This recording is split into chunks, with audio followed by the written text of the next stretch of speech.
हामी यो जेजुको फक्कोत किल खासिरी भन्ने ठाउँमा आएको छौँ है। यहाँनिर चाहिँ यो तपाईँहरूले देखेको जस्तै यसरी तोरीको साइडमा चाहिँ फुल है, फुल लगाएर एकदम यो लगभग 2 किलोमिटर जति बाटो चाहिँ यस्तो बनाएर एकदम टुरिस्ट एट्र्याक्सन बनाएको छ।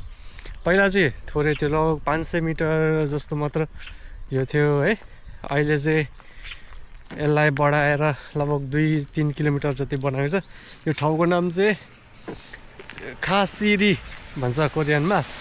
युचे फक्कोत किल भनेर अथवा फक्कोत तोरो, युचे फक्कोत तोरो भन्यो भने पनि आउन सकिन्छ। यो चाहिँ अहिलेको जेजुको एकदम एट्र्याक्सनको ठाउँ हो। यो फक्कोतको टाइममा है, यति बेला यहाँ आउनुभयो भने एकदम रमाइलो छ, ठाउँ रमाइलो छ।